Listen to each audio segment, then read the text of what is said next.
Josh, guys are getting ready for see Yale and Brown again. The last time you played them earlier in January, you lost both games. The games probably should have won. I mean, this could have been a turning point. It turned out to be a turning point for this team in a positive way. What was it like after those two games, and how much did that influence this turnaround? I think it was a tough time for us that we lose those two games and you're feeling down for yourself, and I thought the group did a concerted effort to just focus on the way we need to play to be successful, and I think it's been a great learning experience for us. And but yeah, it was frustrating at the time. What was the locker room like? Because I know I asked you after the Yale game which loss was worse. You said the Yale game just because with the way you lost it in regulation. But was there anger in the locker room from the players after that game? There was a lot of different emotions, from anger to disappointment. Just feeling like you had something, you just let it slip through your fingers. So yeah, it was a tough couple days, and then but I think it gave us some extra fire and some motivation to get going, and get us back on track. Coach, there's so much emotion and excitement going into the Mayor's Cup. How do you guys maybe find that again, going into a really big series? Yeah, I think that's the big challenge too. When you go on the road, like these environments, they're probably not the most hostile. They can be a little bit quiet actually. So it's a big change from having the big crowd to to virtually sometimes at Brown there's not very many people. So we got to have energy and effort from ourselves, and just kind of being internally motivated to get after these games because they're huge for us. I mean, how pleased are you the way they responded from those games in January? That fact, you Clarkson saying, "Let's come, you get 5 points." You go on the road to Dartmouth and Harvard, you get 5 points, and you find yourself right now tied for fourth with Colgate in the standings. Where after that game, you're near the bottom of the standings. Yeah, I mean, I think you come out of that and you're facing Clarkson and St. Lawrence, and you're thinking like, "Oh, this could go sideways quick." And the guys just kind of stayed true to the process, just kept working, and really got us back on track. And it was some tough long nights that but I think we're stronger because of it. How important is to not only get the jump on both Yale and Brown on their ice, but to maintain the consistency and not let things slip away in the third period what happened? Yeah, I think for us right now we're just trying to have fast starts. That's been a real focal point for us, and when we score the first goal, we're a better hockey team. When we defend hard and limit chances, like if we can keep teams at 0-1 or 2, we're pretty successful.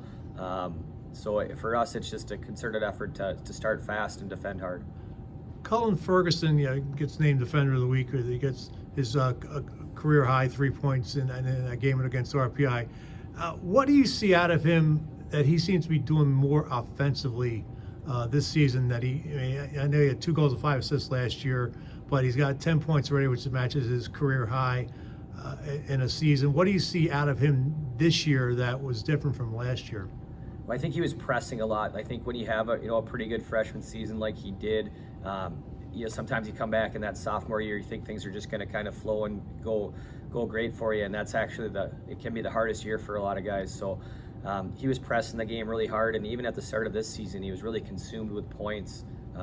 We've had some talks with him on just continue to defend, and the points will come. And he was defending unbelievably well, and we slowly gave him more and more offense, and he's just made the most of it. Was it maybe last year with you being here for the first as a new coach, maybe he was trying to do too much to impress you?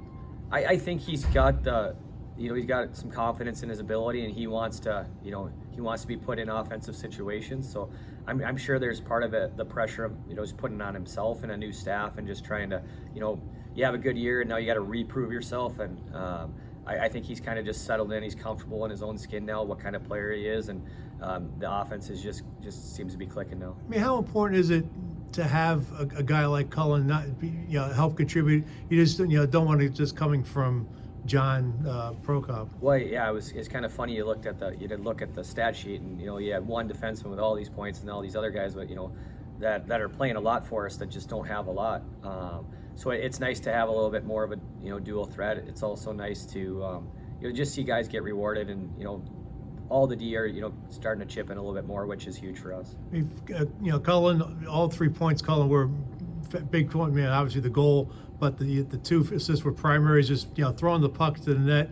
Redirects Corpy on the one late in the second, even in the one in there on the power play in the third. So, I mean, how important is it for him to shoot the puck, not try to be too fancy? Yeah, I mean, when you look at how we're generating offense, like we're starting to have a more well-rounded attack. We're getting ozone goals, we're getting line rush goals, we're getting power play goals, and but it all stems from just getting pucks to the net. And from our D, it's just got to be simple. Get the pucks there, so our forwards can get sticks on them, can get bodies there, and if you get enough bodies at the nets, like sometimes those point shots will go through. Does that make it even tougher to defend your offense? I think so. Yeah, I think when you're getting the ability to generate offense from low to high plays, you become more multifaceted, and you're not just such a one-dimensional team.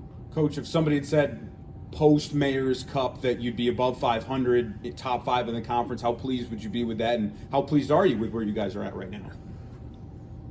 It's a weird. You start the season, and like the guys had such a strong spring last year, and you really like the group, and you're hoping you can be in this spot and give yourself a chance for that first round bye, and now we're kind of there, and it's pretty cool to be at least in that mix. But we're trying to elevate the program each day and each week, and we have a lot of work to do, but excited to be where we're at. John, okay to go this weekend? Yeah, no effects from anything.